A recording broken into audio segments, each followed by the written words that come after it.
Bem-aventurado o homem que suporta com perseverança a provação, porque depois de ter sido aprovado, receberá a coroa da vida, qual o Senhor prometeu aos que o amam. Ninguém, ao ser tentado, diga: sou tentado por Deus, porque Deus não pode ser tentado pelo mal, e Ele mesmo a ninguém tenta. Ao contrário, cada um é tentado pela sua própria cobiça, quando esta o atrai e seduz. Então, a cobiça, depois de haver concebido, dá à luz o pecado, e o pecado, uma vez consumado, gera a morte. Amém? Já oramos, podemos sentar. Irmãos, eu quero chamar a atenção dos irmãos para algo nesta noite, porque é a segunda parte dessa mensagem. Nós começamos ela na semana passada e vamos tratar dos dois últimos tópicos que dizem respeito a esse tema. Qual é o tema? Aprovação versus tentação.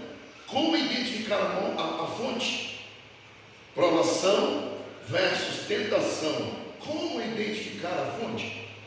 Mas eu queria chamar a atenção dos irmãos para algo interessante e depois os irmãos observem em casa. A leitura da carta de Tiago, no capítulo 1, os irmãos poderão observar que é uma leitura progressiva. Tiago está tratando acerca das provações, e ele vai começar a tratar isso a partir do verso 2. Ele vai dizer que as provações é uma realidade na vida do crente. E para que ele enfrente as provações, um instrumento poderoso foi dado para nós. E para colocarmos em prática, nós precisamos ler a palavra de Deus. Nós precisamos orar. Nós precisamos estar em comunhão com a igreja. Ou seja, nós dependemos de uma vida piedosa equilibrada. Eu já disse aqui que a vida piedosa é uma vida de exercício contínuo da vida cristã. A palavra pio, no latim, quer dizer ligação. Por isso que tem alguns papas da igreja católica que chamam Pio XI, Pio XII, porque eles queriam fazer menção a essa vida piedosa. Por mais que nenhum deles tiveram essa vida piedosa, porque Deus não se compactua com idolatria e Ele não ouve a oração de ímpio. Mas a palavra pio significa ligação. Então, o crente que tem uma vida piedosa, ativa, ele é um crente forte, ele é um crente ativo, é um crente saudável, é um crente equilibrado. Por quê? Porque ele está alimentado através dessa vida piedosa. E é através dessa vida piedosa que nós vamos exercitar algo que Tiago vai dizer aí a partir do verso 5.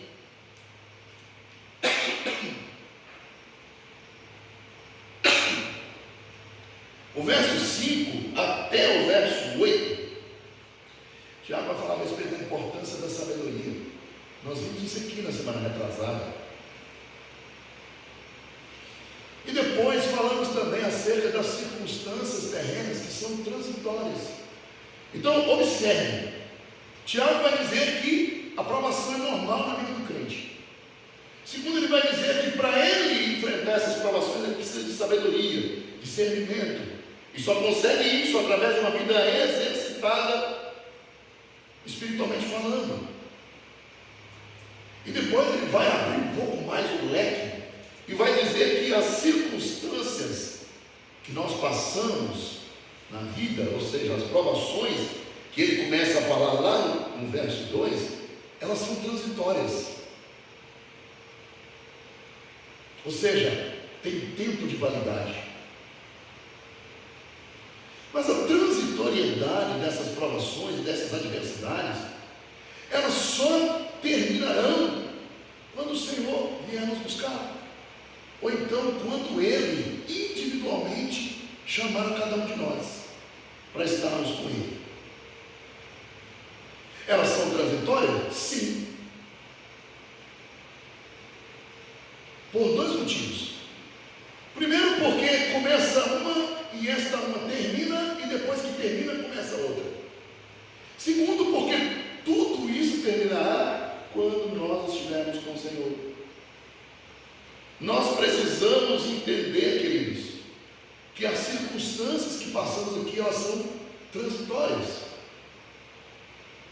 Adversidades, problemas enfrentados dentro da nossa família, no trabalho, perdas de entes queridos, isso é normal. E nós precisamos entender a normalidade dessas coisas. Porque se entendermos assim, nós vamos preservar o equilíbrio da nossa vida espiritual. Não vamos deixar de ficar lá no alto, cá embaixo. Lá no alto está tudo bem, estou na bênção. Agora quando eu estou na aprovação, eu estou cá embaixo, borocochô, não acreditando mais em Deus, me afastando da igreja, deixando de ter comunhão, parando de ler a Bíblia, não oro mais. Aí depois quando tudo está bem, eu estou lá em cima. Aí depois quando tudo está... Deus não chamou o seu povo para estar dessa forma. E eu tenho dito aqui que o crente, quando ele está lá em cima e está cá embaixo, isso significa que ele está muito vivo.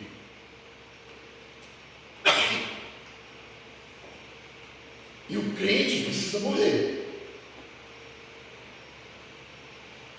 A nossa velha natureza precisa morrer. Mesmo porque crente vivo não entra no céu. Para entrar no céu tem que morrer. E a única certeza que temos quando nascemos, irmãos, é que um dia vamos morrer. Agora, espiritualmente falando e olhando diretamente para a velha natureza, ou seja, aquela que a Bíblia diz que foi crucificada com Cristo lá na cruz do Calvário, ela precisa permanecer lá. E a permanência dessa velha natureza lá na cruz do Calvário, ou seja, crucificada com Cristo, exige de nós esforço e compromisso com o Evangelho. Por isso, Tiago ele vai trabalhar acerca desta realidade.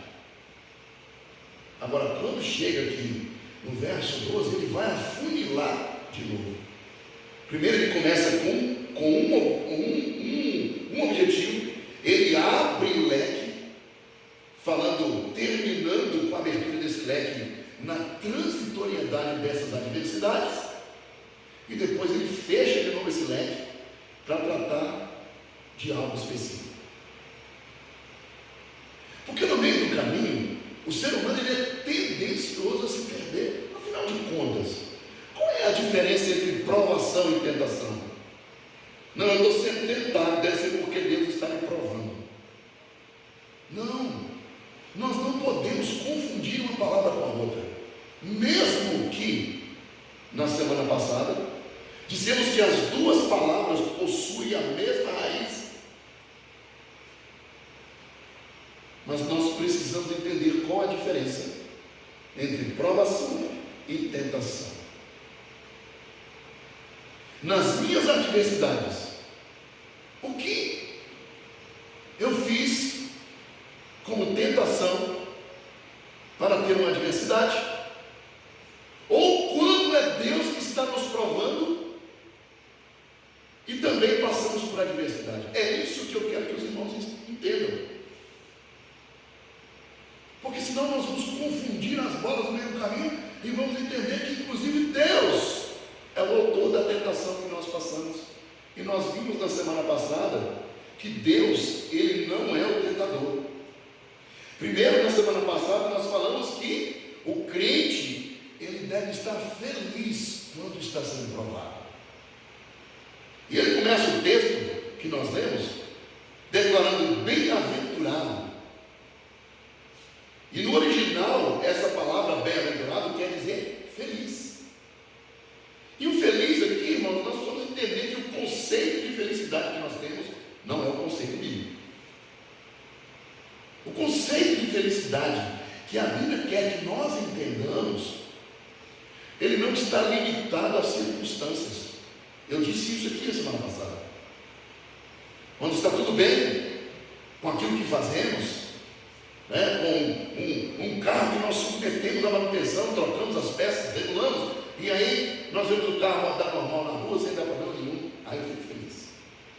Quando eu consigo vender algumas coisas, para quem trabalha em loja de departamento, e eu bati a meta, eu estou feliz. Agora, quando eu não consigo o que eu planejei, aí eu fico triste. Não é dessa felicidade que uma hora está lá em cima, outra está aqui embaixo, que a Bíblia está dizendo para o homem que atravessa por adversidade, é bem-aventurado, ou seja, é feliz. O homem que é bem-aventurado por estar passando por adversidade, ele é um homem ou uma mulher que foi chamado por Deus para ser provado, para que ele seja aprovado.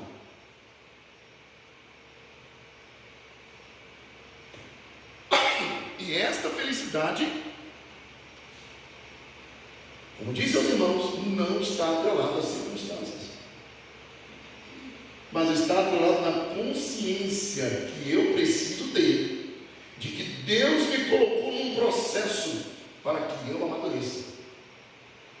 E no final do versículo 12, ele vai dizer o objetivo do porquê esse homem é feliz. Ele diz aí, a partir da segunda parte aí do versículo 12, ele vai dizer, porque depois de ter sido aprovado, receberá a coroa da vida, qual o Senhor prometeu aos que o amam. Então este homem, ele deve se sentir feliz, a semelhança dos apóstolos, lá em Atos no capítulo 4, no final do capítulo, eles se sentiram felizes por terem sido colocados, introduzidos no processo de sofrimento de Cristo. Nós estamos felizes, glorificamos a Deus, porque nós estamos fazendo parte dos sofrimentos, completando, como diz Paulo, o que ainda resta dos sofrimentos de Cristo. Essas são as palavras do apóstolo Paulo. E depois nós também falamos da importância de entender que Deus, Ele não é o tentador. Inclusive, citamos uma análise que fizemos aqui com os irmãos, porque o homem é assim, se você afirma algo, ele vai querer colocar em dúvida aquilo que você afirma. Joyce, acho que nós pegamos um bichinho do rã, Ele vai colocar em dúvida aquilo que você afirma. Não é assim? Bom, você está dizendo que Deus, ele não é tentado por ninguém. Então, como é que você me explica o evento do Evangelho de Mateus, no capítulo 4, quando Jesus Cristo foi levado ao deserto para ser tentado? Quando nós olhamos para esses dois textos, nós conseguimos entender que Jesus Cristo, ele não foi tentado pelas circunstâncias da vida. Porque o texto vai dizer que Jesus Cristo foi levado ao deserto para ser tentado pelo mal. O mal ali no original não está apontando para a adversidade da vida, os problemas que estão ao nosso redor, mas está apontando ali para o mal personificado. O próprio diabo apareceu no deserto para tentar Jesus, e Jesus foi tentado pelo diabo, mas não foi tentado pelas circunstâncias.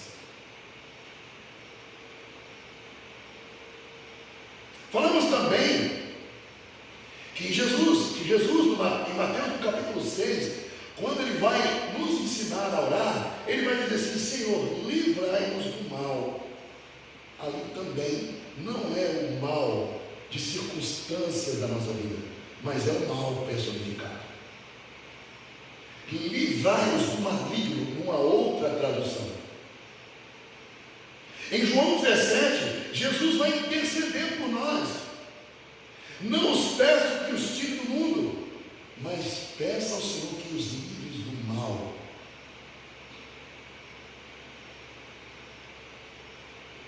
Ou seja, o Senhor não nos livrará das adversidades, porém Ele estará conosco no processo e na vivência delas.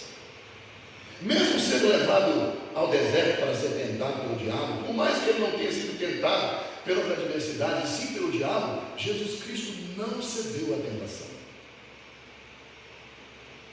Mas para nós, ele disse assim: olha, resistir ao diabo e ele fugirá de nós.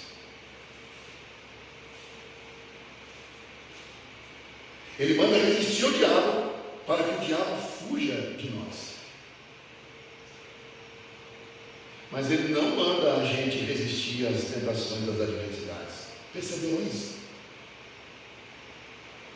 Ele vai dizer que nós devemos nos abster de toda aparência do mal. Ó, foge de qualquer aparência do mal. Uma vez o pastor Charles da Belo Horizonte me pediu para levar uma irmã em casa. Eu falei, pastor, tem alguém para acompanhar a irmã? Ele, não, ela está sozinha. Ele falou, pois é, pastor, se não tiver uma outra pessoa para levar a irmã, ela vai embora a pé para casa. Porque a minha esposa não veio e eu não vou entrar no carro com uma outra pessoa sem a minha esposa.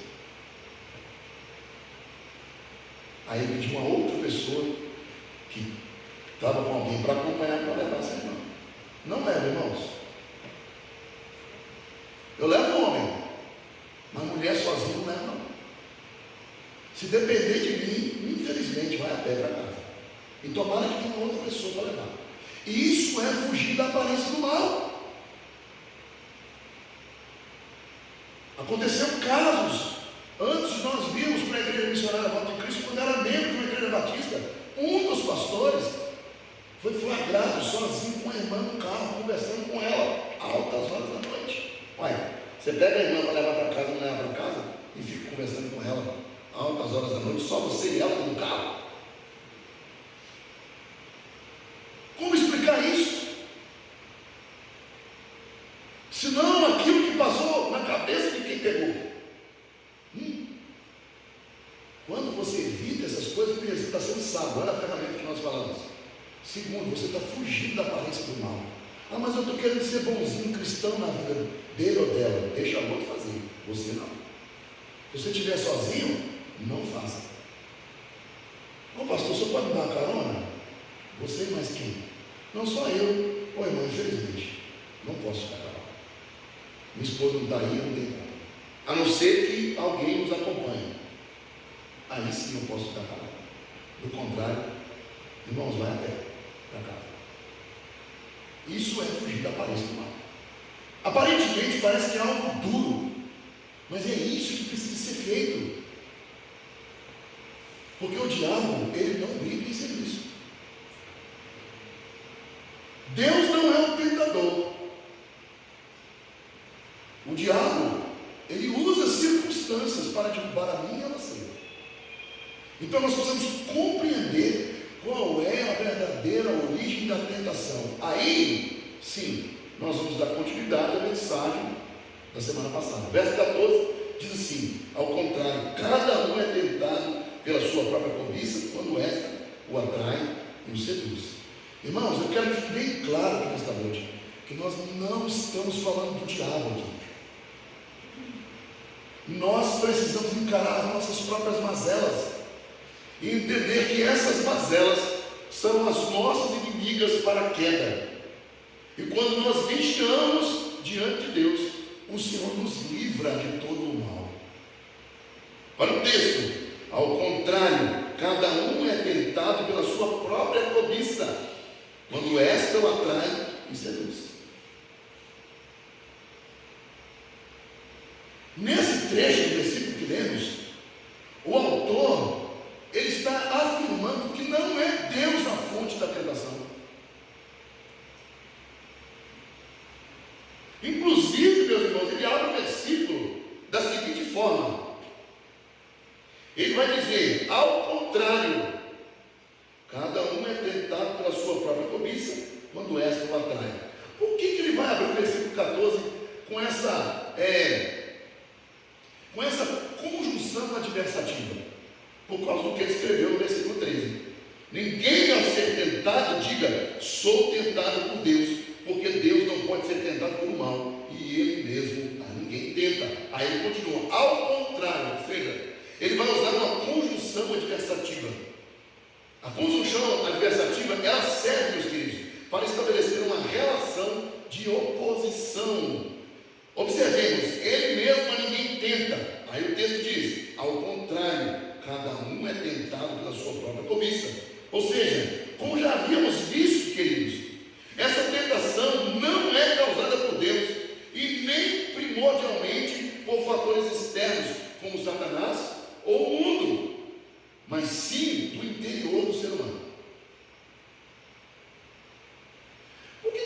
estamos enfatizando isso aqui, irmãos? Porque a igreja evangélica brasileira, e é dela que eu quero dizer, falar, ela se perdeu no discernimento do que é o diabo agindo, do que é o homem fazendo. Muitas vezes, quando nós abordamos esse assunto, eu começo esse assunto dizendo que eu não sou advogado do diabo. Mas venhamos e convenhamos, o ser humano não é capaz de assumir as suas responsabilidades, e isso começou desde o Éden. Adão, aonde tu estavas? Aonde tu estás? E Adão responde para Deus dizendo assim: eu ouvi a tua voz na viração do dia, e como estava nu, eu me escondi do Senhor. E Deus disse a ele: quem mostrou para você que você estava nu? Por acaso você comeu do fruto que eu te ordenei que não comesses? Qual foi a reação de Adão? Foi falar que ele comeu mesmo? Né? O que ele fez? A mulher que tu me deste me deu do fruto e eu comi. Adão assumiu a sua responsabilidade? Aí Deus foi na mulher: porquanto incitaste o homem contra mim, e comeste o fruto que eu ordenei para não comer, eu vou aumentar a dor da sua concepção. O teu desejo será para com teu marido e ele te dominará. Algumas pessoas confundem esse texto como se a mulher tivesse desejo de ser dominada pelo homem. A mulher não tem desejo de ser dominada pelo homem, ao contrário, ela quer tirar do homem a autoridade que Deus deu para ela. Isso é fato, irmãos. No meio dos ímpios e no meio dos crentes, esse embate foi Deus que determinou que acontecesse. Eu vou colocar no meio de vocês, porque quando a mulher se conduziu à árvore para comer do fruto, ela se conduziu com o desejo da soberba da vida. E nós vamos ver isso aqui. Então o ser humano, ele não mudou de lá para cá. Ele tem a capacidade, a característica de não assumir as suas responsabilidades.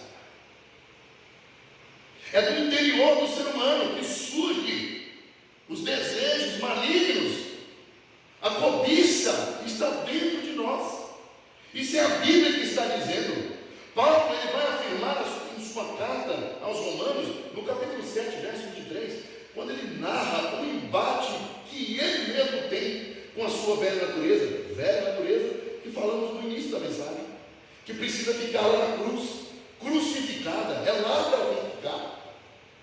Ele vai declarar no capítulo 7, verso 23, dizendo assim: mas vejo nos meus membros outra lei, que guerreando contra a lei da minha mente, me faz prisioneiro da lei do pecado que está nos meus membros. Ou seja, Paulo está afirmando que a tendência à maldade está dentro do nosso próprio coração, dentro da nossa carne, dentro de nossas próprias propensões corruptas e pecaminosas. O desejo está dentro da nossa natureza caída. E todas as vezes que a Bíblia usa o termo carne, ela está afirmando que esta carne, ou seja, a natureza caída, é a fonte do pecado. Observemos o verso 18 do mesmo capítulo de Romanos 7, onde ele continua afirmando: porque eu sei que em mim, isto é, na minha carne, não habita bem nenhum, pois o querer o bem está em mim, não porém o efetuá-lo. Eu quero o bem, mas eu possuo muito mais facilidade de fazer o mal. É da natureza humana o desejo, a alegria, o prazer de fazer o mal. Está dentro de nós. Ao declarar o apóstolo Paulo aqui no versículo 18, ele vai dizer: na minha carne. Ele usa o termo grego sarx, que carrega o sentido, meus queridos, de uma natureza animal, que com desejo ardente incita este homem a pecar. Foi isso que aconteceu com o homem lá no Éden. Ele disse assim: olha, porque o dia, Deus fala, no dia em que dela comeres, morrerás. A palavra morrer ali não vem do termo aniquilação, terminal. Ele morreu, foi para o sepulcro, não. No original ali, a palavra morrer é separar. O homem no Éden foi separado de Deus por causa do seu pecado. E Deus entregou este homem às suas propensões carnais. Paulo afirma isso aos Romanos, no capítulo 1, versos 8.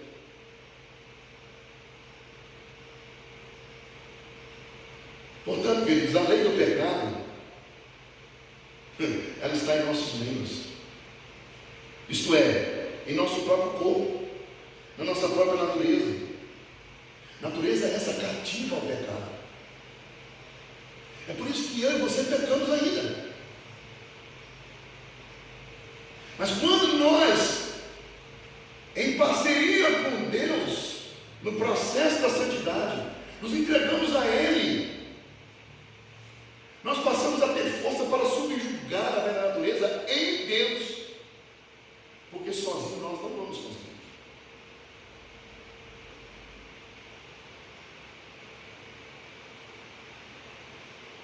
João capítulo 8, verso 34, Jesus vai dizer: em verdade vos digo, todo aquele que comete pecado é escravo do pecado.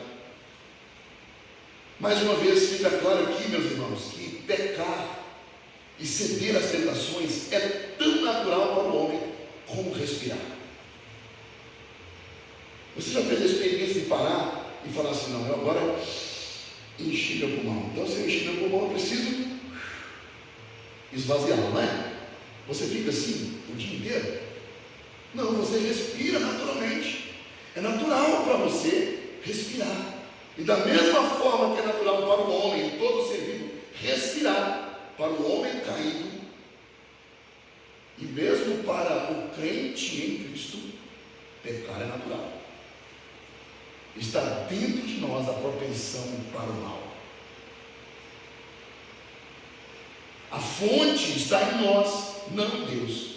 Deus não tenta ninguém, Deus prova.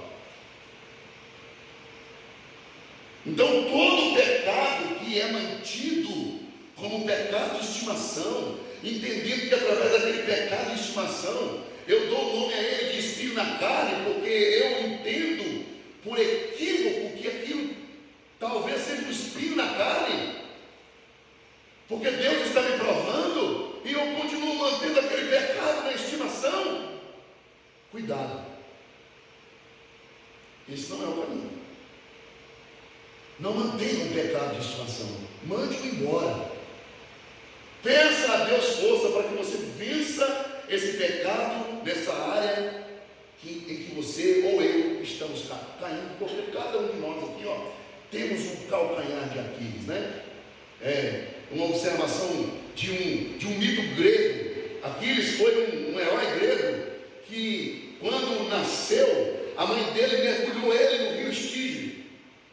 Mas como ela estava segurando Aquiles pelos pés, os pés dele ficou sem a proteção. Nenhuma flecha mataria Aquiles se fosse dos pés para cima, mas se pegasse dos pés para baixo, ele seria morto. Então, por isso, o príncipe Paris, que é um outro personagem da mitologia grega, acertou Aquiles no tendão de Aquiles, como nós conhecemos aí, né? Está doendo aqui no meu tendão de Aquiles, esse nervo aqui, que junta a sua panturrilha com o seu, até esqueci o nome dele, o seu calcanhar, né? Acabei de falar calcanhar de Aquiles, esqueci o que, ixi, estou ficando velho.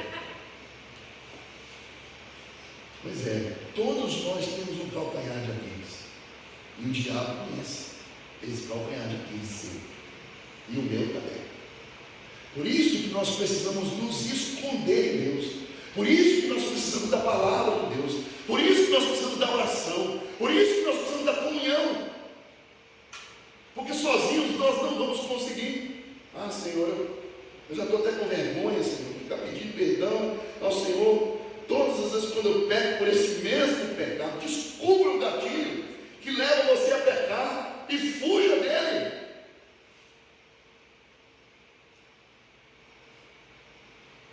É notório, irmãos, inclusive isso foi revelado por pesquisas vindo lá dos Estados Unidos. 50% dos homens cristãos são envolvidos com pornografia. E qual é a fuga para isso? Mantenha a sua TV na sala, nada de TV no quarto. Mantenha o computador, que é o PC, igual nós temos ali, na sala. Coloque bloqueadores no seu celular. É por isso que a igreja usa o suco de uva e não o vinho, porque a igreja sabe que existem pessoas que vieram de uma escravidão alcoólica. Nós acabamos de orar aqui pelo cunhado da irmã Marli, Leonildo, que precisa de libertação na área alcoólica. Aí ele se converte, vem para a igreja, e a igreja vai oferecer vinho para ele, quando chegar em casa cair na esborne, porque lembrou. A pornografia é a mesma coisa, é um vício que inclusive abre brechas para demônios entrar na sua casa. Fuja disso. Agora tem outras coisas, que viciam os crentes, A última agora é o tal do tigrinho, que precisa, caia fora, aquele engano, voz do diabo, saia daquilo, não é de Deus. A Bíblia diz, palavra de Deus para o homem, é do suor do teu rosto que você granjeará o pão de cada dia. É do suor do teu rosto. Aí a outra orientação da palavra de Deus: não gaste o teu dinheiro com aquilo que não é pão. Repreenda isso da sua vida, porque Deus não está sendo glorificado nessa prática. Fuja. Não tente enfrentar, porque todas as vezes que eu e você enfrentarmos a nossa área de sensibilidade, nós vamos cair. Fuja. Abstende-vos de toda aparência do mal. Então, as tentações nascem quando os desejos pecaminosos do próprio coração são alimentados. E aí vem uma pergunta: do que você tem alimentado o seu coração? Mateus, no capítulo 12, verso 34, Jesus declara: porque a boca fala do que o coração está cheio. Do que está cheio o seu coração? A tentação nasce de dentro do ser humano, de sua própria cobiça. No original quer dizer desejo, cobiça, impulso interno desordenado. Todo impulso interno do homem, ele é desordenado. E se ele não for colocado ordenadamente debaixo da mão poderosa de Deus, todas as vezes nós vamos cair no mesmo pecado. Crentes que têm aquele defeito horroroso que na psicologia chama-se cleptomania. A cleptomania é o desejo que o cara tem de todas as vezes quando vai na casa de alguém, ele precisa pegar algo, ele bota na bolsa e leva. É o cleptomaníaco. O hipocondríaco, aquele que gosta de uma doença e virou cliente de carteirinha das farmácias. Ah, eu estou com dor de cabeça. Sim, não está nem com dor de cabeça. Mas ele sente psicologicamente a dor de cabeça, precisa ir. Mas não é remédio natural, não, que é melhor. Já ouviu falar do chá de carqueiro? Chá de carqueiro é uma maravilha para dor de cabeça. Não é bom para o gosto, não, mas ele é uma maravilha para dor de cabeça. Fuja disso. A Bíblia diz que os viciados não herdarão o reino de Deus.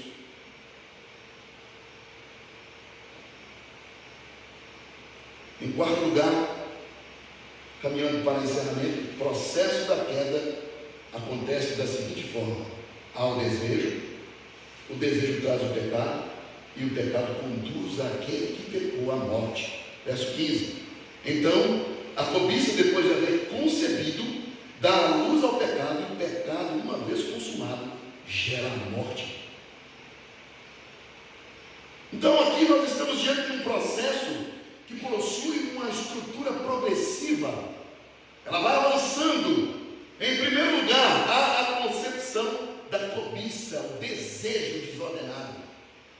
E a cobiça vai fazer com que o plano seja gerado.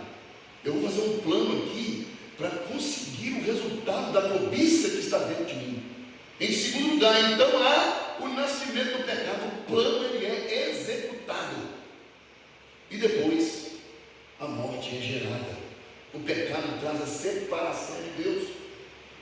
Falamos aqui na semana passada, você percebeu que quando nós pecamos, nós sentimos um vazio terrível dentro de nós? Você já percebeu isso? Pode saber que esse vazio que está dentro de você, dentro de mim, quando nós pecamos, Deus não está mais conosco no momento que nós estamos pecando. Ele se retira de nós. Ele se afasta de nós.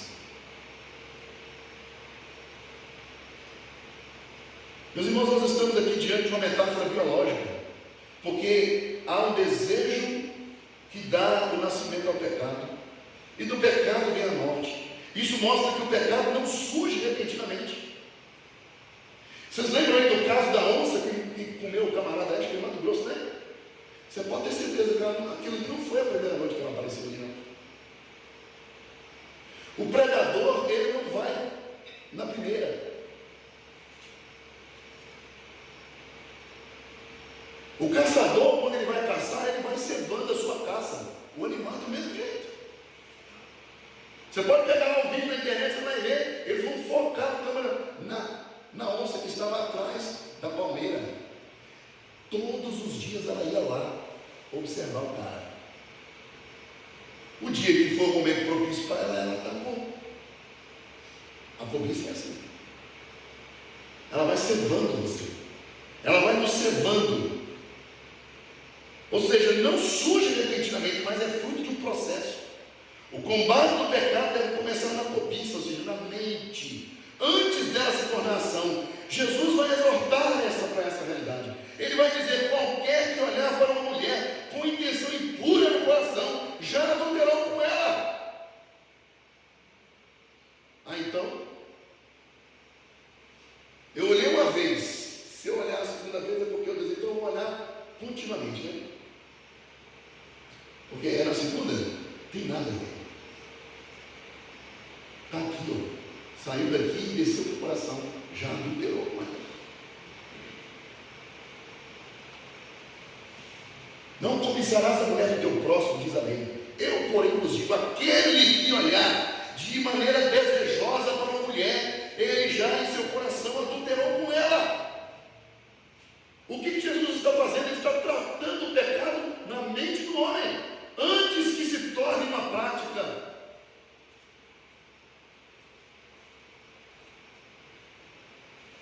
Ignorar os estágios, meus queridos, é se colocar em risco espiritual. Irmãos, a origem é interna. E eu quero dizer para os irmãos nesta noite: não é o diabo, ou o mundo, ou outras pessoas que primeiro nos levam ao pecado, mas é o desejo que está dentro de nós. Desejo aqui não é simplesmente o querer algo, mas trata-se de um anseio desordenado, especialmente por algo que contraria a vontade de Deus. Eu não quero para você. O camarada está nos ouvindo e fala assim: mesmo que Deus não queira, eu quero para mim. Está falando lá dentro dele, ele sabe. Na verdade, principalmente não. Especificamente e exclusivamente o crente, porque Deus não faz isso com ele, não. Deus, ele fala com o crente. Deus não fala com ele.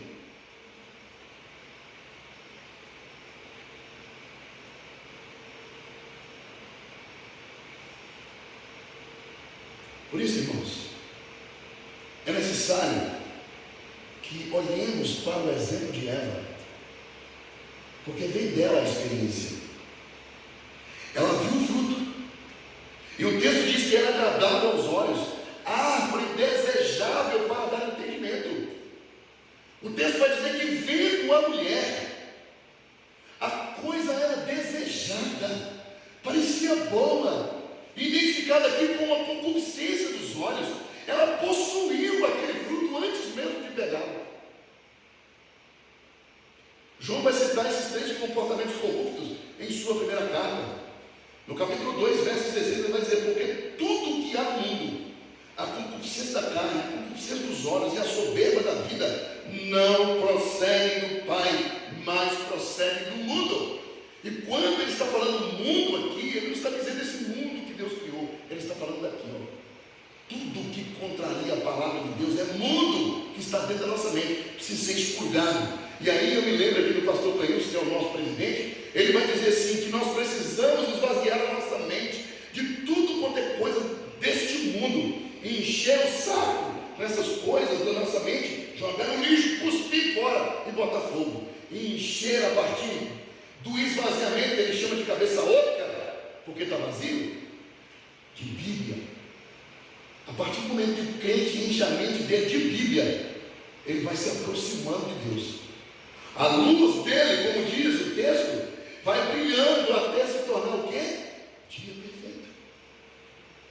E esse dia perfeito ele vai raiar quando Jesus Cristo voltar para buscar a igreja, ou quando o próprio Jesus chamar você. A semelhança de Tiago, João afirma que esses desejos começam no coração e se caracterizam por essas 3 atitudes: desejo da carne, desejo dos olhos, soberba da vida. Quando a serpente tentou Eva, foi justamente nessas 3 áreas. Também quando o diabo tentou a Jesus no deserto, como já falamos, essas foram as suas esferas de ataque. Portanto, o homem regenerado, mesmo sendo tentado, queridos, ele precisa estar vigilante quanto à sua própria cobiça, pois será por aí que ele será tentado. Paulo ele vai trazer essa exortação: abstende-vos, como já falamos, de toda a aparência do mal. 1 Tessalonicenses capítulo 5, verso 22. Fuja, meu querido, fuja de todas as situações que possam te colocar o risco da sua integridade moral. É um negócio que aos seus olhos parece rentável, mas contraria a palavra de Deus, sai fora. É uma amizade que está puxando você para o mundo, sai fora. Ontem, no culto, no sexto libertário, o pastor falando: por que você quer ter amizades com o ímpio? A não ser que seja para evangelizar, não te interessa a amizade com o ímpio. A não ser que você o influencie para o evangelho, não interessa para a igreja a amizade com o ímpio. A Bíblia diz que aquele que se constitui amigo do mundo se torna inimigo de Deus. O corte é rente, irmão, não tem como dar volta não. Principalmente quando nós fazemos um diagnóstico da igreja nos dias de hoje. Nós não podemos baixar a guarda. Agora, quanto ao homem mau, o ímpio, ele já está prostrado ao pecado. Antes de dar-se ao trabalho de raciocinar, ele já caiu.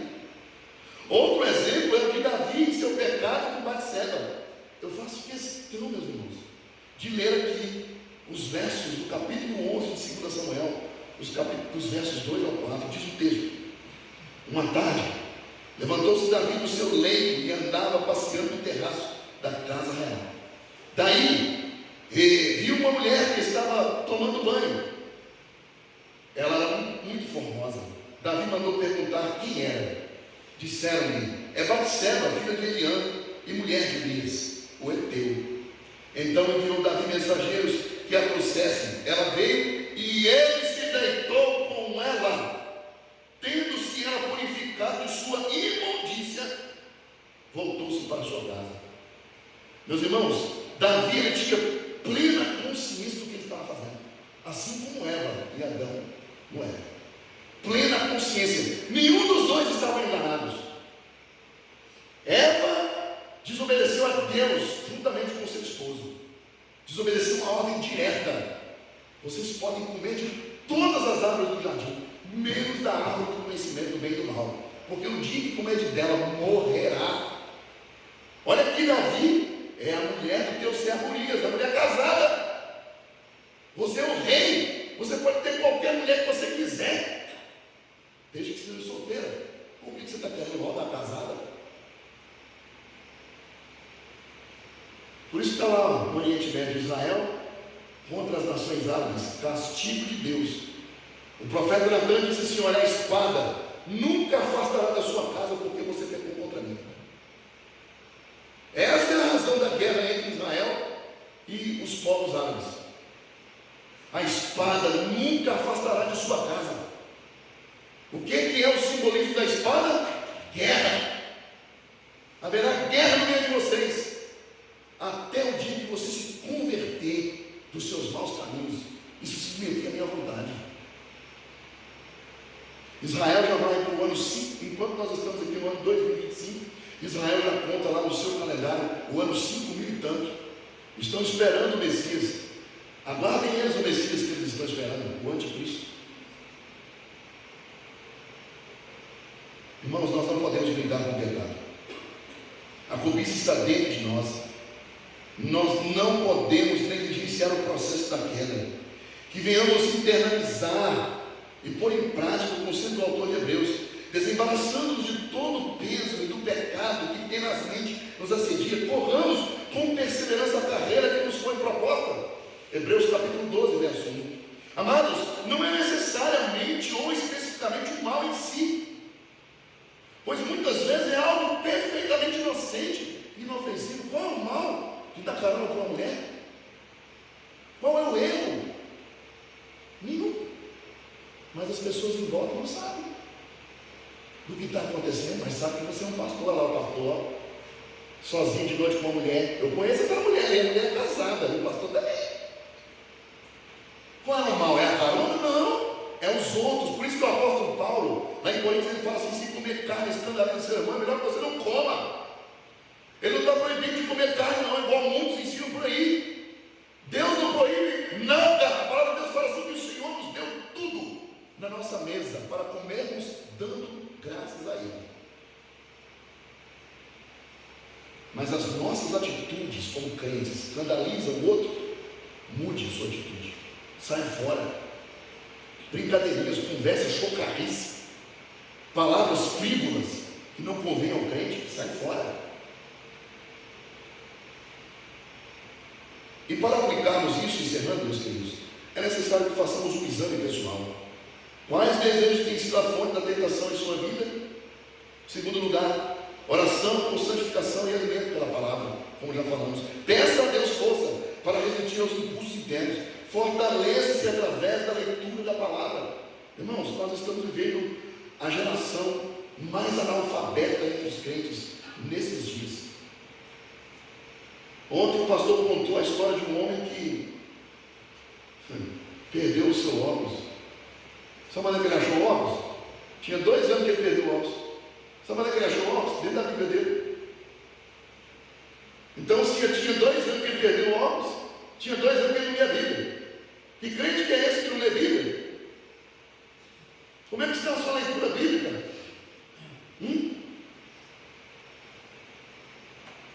Segundo, terceiro lugar, fuja da aparência do mal.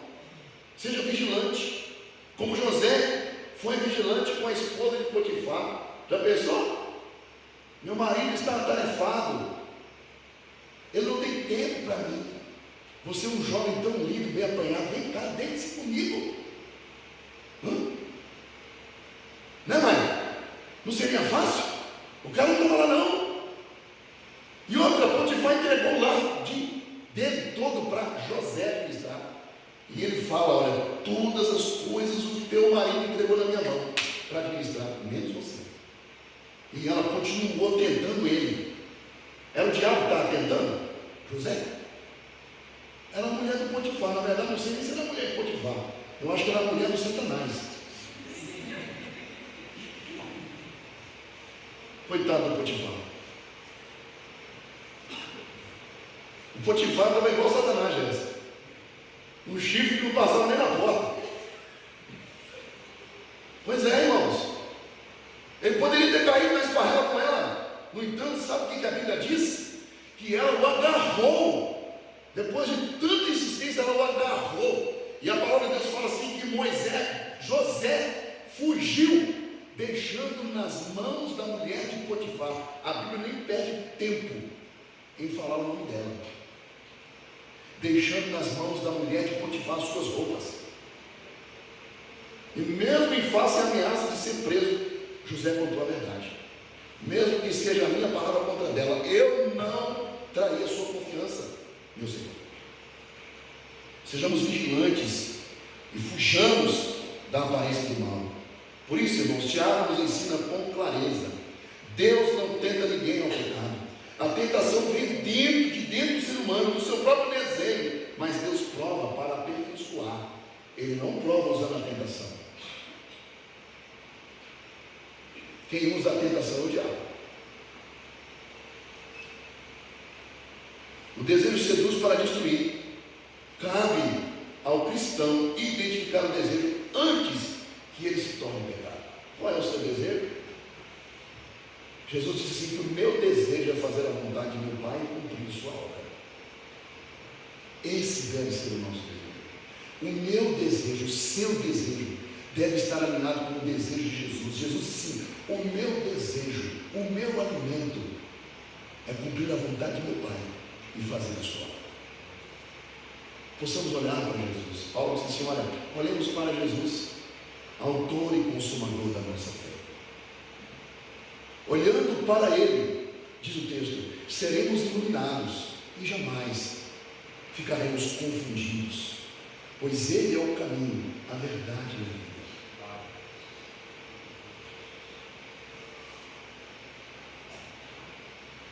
Quer ficar livre dos seus pecados? Esconda-se em Deus. Vamos orar, nos coloquemos de pé.